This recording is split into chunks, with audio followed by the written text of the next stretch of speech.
Renungan hari ini diambil dari buku Kebahagiaan Sejati, bab 7, judulnya Ujian Penurutan. Jadi siapa yang ada di dalam Kristus, ia adalah ciptaan baru. Yang lama sudah berlalu, sesungguhnya yang baru sudah datang. 2 Korintus 5 ayat 17. Seseorang mungkin tidak dapat mengatakan waktu atau tempat yang tepat atau menguraikan mata rantai keadaan dalam proses pertobatannya, tetapi ini bukan membuktikan bahwa dia belum bertobat. Kristus berkata kepada Nikodemus, "Angin bertiup kemana ia mau dan engkau mendengar bunyi, tetapi engkau tidak tahu dari mana ia datang dan kemana ia pergi. Demikian halnya dengan tiap-tiap orang yang lahir dari roh." Yohanes 3 ayat 8. Seperti angin yang tak kelihatan namun efek kerjanya dapat dilihat dan dirasakan dengan jelas, demikianlah roh Allah bekerja di dalam hati manusia. Kuasa yang membarui itu yang tidak dapat dilihat mata manusia melahirkan satu hati baru di dalam jiwa, yaitu menciptakan satu makhluk baru di dalam gambaran citra Allah.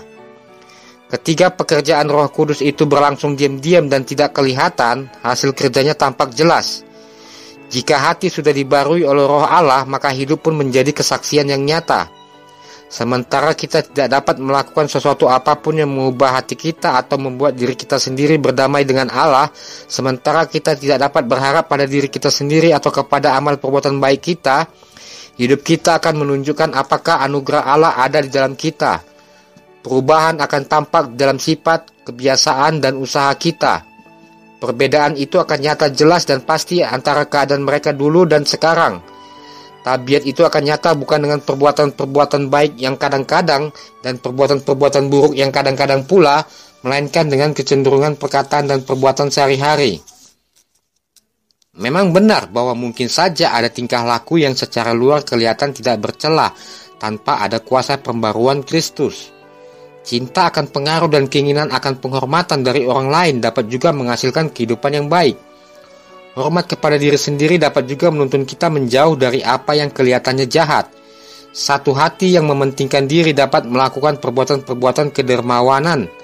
Kalau begitu, bagaimana kita dapat memastikan di pihak mana kita berada? Siapakah yang telah menguasai hati kita?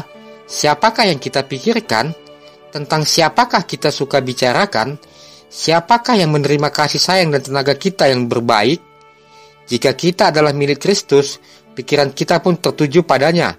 Maka angan-angan kita yang paling indah pun tertuju padanya. Semua yang ada pada kita diserahkan kepadanya.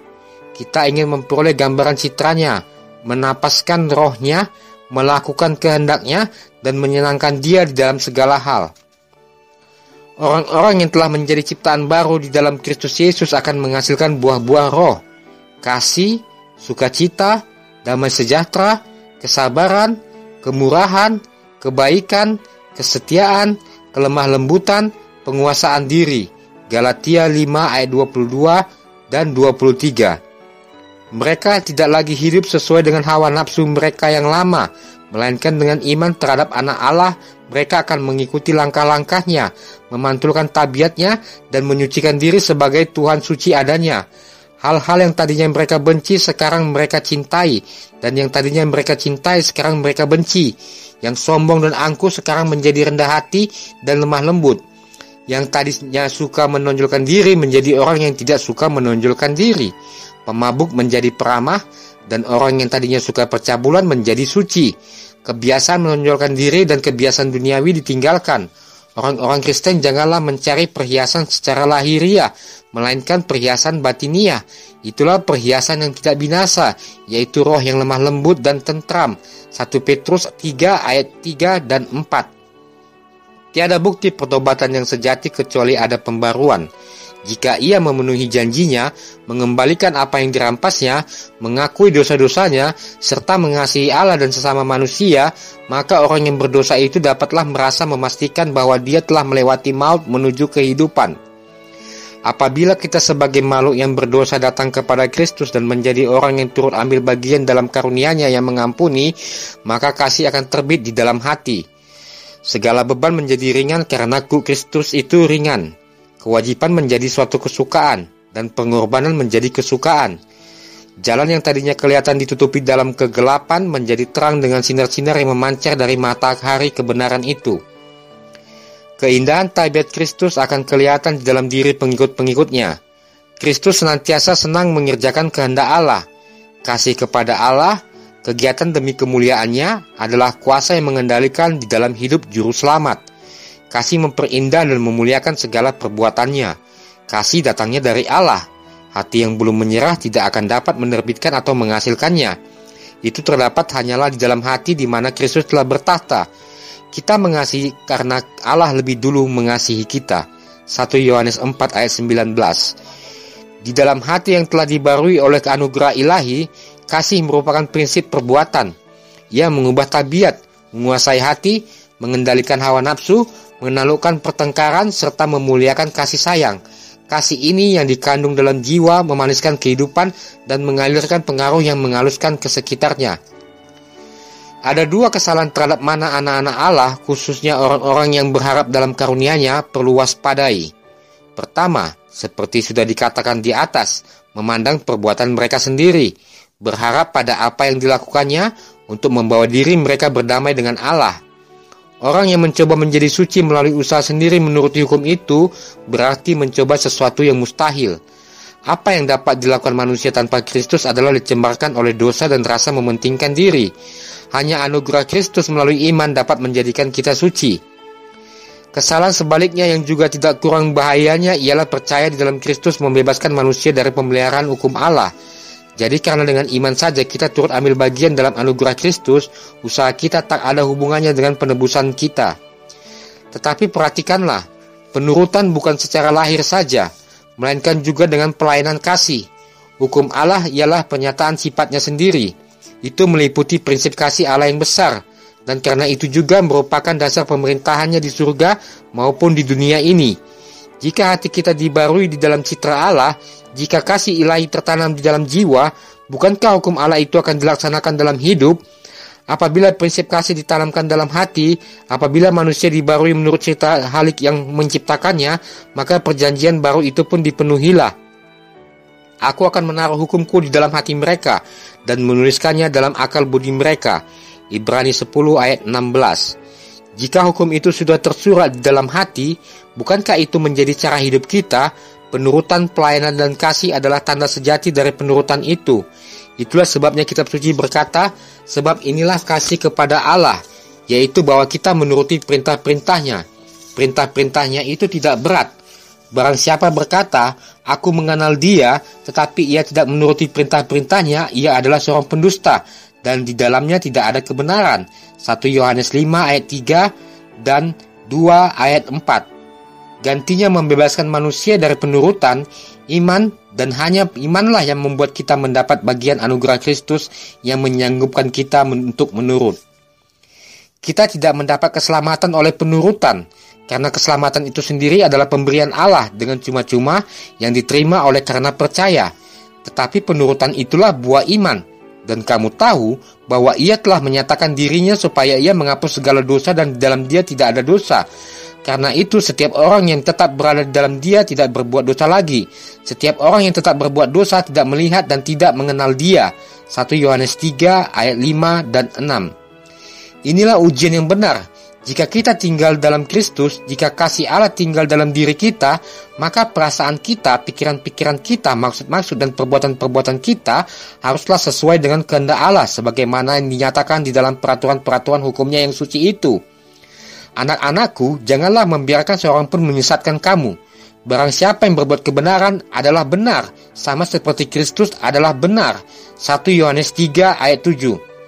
Kebenaran dijelaskan oleh ukuran hukum Allah yang suci, sebagaimana dinyatakan dalam 10 hukum yang diberikan di Gunung Sinai. Apa yang disebut iman dalam Kristus dengan pengakuan yang membebaskan manusia dari tanggung jawab penurutan kepada Allah, bukanlah iman melainkan keangkuhan belaka. Sebab karena kasih karunia kamu diselamatkan oleh iman. Itu bukan hasil usahamu, tetapi pemberian Allah. Efesus 2 ayat 8. Tetapi jika iman tidak disertai perbuatan, maka iman itu pada hakikatnya adalah mati. Yakobus 2 ayat 17. Sebelum Yesus datang ke dunia ini, dia berbicara tentang dirinya sendiri sebagai berikut. Aku suka melakukan kehendak-Mu, ya Allahku. Taurat-Mu ada di dalam dadaku. Mazmur 40 ayat 9. Dan sebelum dia naik ke surga kembali dia berkata, seperti aku menuruti perintah Bapakku dan tinggal di dalam kasih-Nya. Yohanes 15 ayat 10. Alkitab berkata, dan inilah tandanya bahwa kita mengenal Allah, yaitu jikalau kita menuruti perintah-perintah-Nya. Barang siapa mengatakan bahwa ia ada di dalam Dia, ia wajib hidup sama seperti Kristus telah hidup. 1 Yohanes 2 ayat 3-6. Karena Kristus pun telah menderita untuk kamu dan telah meninggalkan teladan bagimu supaya kamu mengikuti jejak-Nya. 1 Petrus 2 ayat 21. Syarat hidup kekal itu sekarang sama juga dengan di Taman Eden. Penurutan yang sempurna kepada hukum Tuhan, kebenaran yang sempurna. Jika hidup kekal diberikan dengan syarat yang kurang dari itu, maka kebahagiaan semesta alam ini pun berada dalam bahaya. Jalan akan terbuka bagi dosa dengan segala derita dan sengsaranya menjadi kekal selamanya. Adalah mungkin bagi Adam sebelum berdosa membentuk tabiat yang benar dengan penurutan kepada hukum Allah. Namun dia tidak berhasil melakukan ini, dan karena dosanya keadaan pun kita pun lemah sehingga kita tidak dapat membuat diri kita sendiri benar. Oleh karena kita penuh dosa dan najis, kita tidak dapat menurut hukum yang suci itu dengan sempurnanya. Kita tidak mempunyai kebenaran kita sendiri yang dapat memenuhi segala tuntutan hukum Allah itu. Tetapi Kristus telah menyediakan jalan kelepasan bagi kita. Dia hidup di dunia ini di tengah pencobaan dan godaan sama seperti yang kita hadapi. Dia menghidupkan satu kehidupan tanpa dosa. Dia mati untuk kita dan sekarang dia mau mengangkat dosa-dosa kita lalu memberikan kebenarannya pada kita. Jika Anda mau menyerahkan dirimu sendiri padanya, lalu menerima dia sebagai juru selamatmu, kemudian betapa besar pun dosa dalam hidupmu di masa lampau, dengan tabiatnya itu Anda dianggap benar. Sifat-sifat Kristus akan menggantikan tabiatmu, dan Anda diterima di hadapan Allah bagikan seorang yang tidak pernah berdosa. Lebih daripada ini, Kristus mengubah hati itu. Dia tinggal di dalam hatimu karena iman. Sepatutnya Anda memelihara hubungan dengan Kristus ini oleh iman serta penyerahan kehendak yang terus-menerus kepadanya.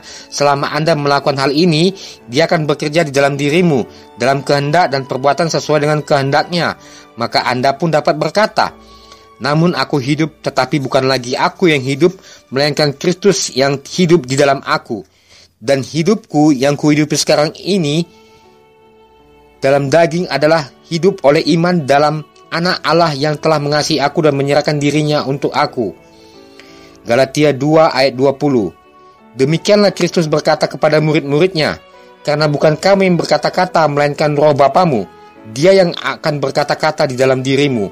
Matius 10 ayat 20. Kemudian dengan Kristus yang bekerja di dalam dirimu, Anda akan menunjukkan roh yang sama serta melakukan pekerjaan yang baik, pekerjaan kebenaran dan penurutan. Itulah sebabnya tak satu pun dalam diri kita sendiri yang dapat disombongkan. Kita tidak mempunyai alasan untuk mengagung-agungkan diri sendiri. Satu-satunya dasar pengharapan kita ialah kebenaran Kristus yang dihisapkan kepada kita, yang ditempa oleh Roh Kudus-Nya yang bekerja di dalam dan melalui kita. Bila kita berbicara mengenai iman, ada satu perbedaan yang harus diingat. Satu jenis kepercayaan yang sama sekali berbeda dari iman. Adanya Tuhan dan kuasanya, kebenaran firman-Nya adalah kenyataan yang setan dengan pengikut-pengikutnya sekalipun tidak dapat memungkirinya. Alkitab mengatakan bahwa setan pun juga percaya dan gemetar, tetapi ini bukanlah iman. Yakobus 2 ayat 19. Tidak hanya percaya dalam firman Allah, melainkan penyerahan kemauan yang sepenuhnya kepadanya, di mana hati itu dipasrahkan kepadanya, kasih-Nya diletakkan padanya, maka inilah iman. Iman yang bekerja dengan kasih serta menyucikan jiwa. Melalui iman yang semacam inilah hati dibarui di dalam gambaran citra Allah. Hati yang tadinya belum dibarui dan tidak tunduk kepada hukum Allah dan sama sekali tidak takluk, sekarang menggemari peraturan-peraturannya yang suci itu dan bersama penulis Mazmur berseru, betapa ku cintai Taurat-Mu. Aku merenungkannya sepanjang hari. Mazmur 119 ayat 97. Dan kebenaran hukum itu dipenuhi di dalam kita, yang tidak hidup menurut daging tetapi menurut roh. Roma 8 ayat 4. Banyak orang yang telah mengenal kasih Kristus yang mengampuni itu dan yang betul-betul ingin menjadi anak-anak Allah, namun mereka menyadari bahwa tabiat mereka tidak sempurna. Hidup mereka penuh kesalahan dan mereka bimbang apakah hati mereka itu sudah dibarui Roh Kudus. Terhadap hal seperti itu saya berkata, jangan mundur dalam putus asa. Kita harus sering bertelut dan menangis di kaki Yesus karena kekurangan dan kesalahan-kesalahan kita. Namun demikian, janganlah putus asa. Andai kata kita dikalahkan oleh musuh, kita tidak ditinggalkan dan ditolak Allah. Tidak, Kristus yang ada di sebelah kanan Allah juga mengadakan permohonan bagi kita. Yohanes yang kekasih berkata seperti berikut, hal-hal ini kutuliskan kepada kamu supaya kamu jangan berbuat dosa. Namun jika seorang berbuat dosa, kita mempunyai seorang pengantara pada Bapa, yaitu Yesus Kristus yang adil itu. 1 Yohanes 2 ayat 1. Dan jangan lupakan sabda Kristus yang berbunyi, sebab Bapa sendiri mengasihi kamu. Yohanes 16 ayat 27. Dia ingin mendamaikan Anda kepadanya sendiri untuk melihat kesucian dan kebenarannya terpantul di dalam Anda. Dan kalau saja Anda mau menyerahkan diri kepadanya, Dia yang telah memulai pekerjaan yang baik dalam diri Anda akan terus sampai kepada hari kedatangan Tuhan Yesus. Berdoalah lebih tekun, percayamu hendaklah lebih sempurna. Karena kita tidak dapat mengharapkan kuasa diri sendiri, marilah kita mengharapkan kuasa penebus kita, dan kita harus memuji Dia yang membuat wajah kita berseri. Semakin dekat Anda datang kepada Yesus, makin jelas kesalahanmu. Anda lihat, karena pandanganmu semakin jelas, dan kekurangan sempurnaanmu akan jelas berbeda sekali dari keadaannya yang sempurna itu. Inilah bukti bahwa tipu daya setan telah kehilangan kuasanya, karena kuasa Roh Allah sudah menggerakkan Anda. Kasih Allah yang dalam itu tidak dapat tinggal di hati orang yang tidak menyadari dosa-dosanya sendiri. Jiwa yang telah diubahkan melalui karunia Kristus akan mengagumi tabiat ilahinya. Tetapi apabila kita tidak dapat melihat cacat moral kita sendiri, ini merupakan satu bukti yang nyata bahwa kita belum melihat keindahan dan kemuliaan Kristus. Semakin kurang kita memandang yang patut disombongkan dalam diri kita sendiri, semakin banyaklah kita melihat kasih dan kesucian juru selamat kita yang tiada taranya. Satu pemandangan terhadap dosa kita yang begitu besar akan mendorong kita kepada Dia yang dapat mengampuni. Dan bila jiwa menyadari keadaan kita yang tak berdaya mencari Kristus, maka Dia di dalam kuasa akan menyatakan dirinya sendiri. Semakin besar rasa kekurangan kita mendesak kita kepadanya dan kepada firman Tuhan, semakin tinggi dan mulia kita melihat tabiatnya, maka semakin sempurna pula kita membayangkan citranya. Demikianlah renungan kita pada hari ini yang diambil dari buku Kebahagiaan Sejati dengan judul Ujian Penurutan. Sekianlah renungan kita pada hari ini. Sampai jumpa di renungan berikutnya. Terima kasih. Shalom. Tuhan memberkati.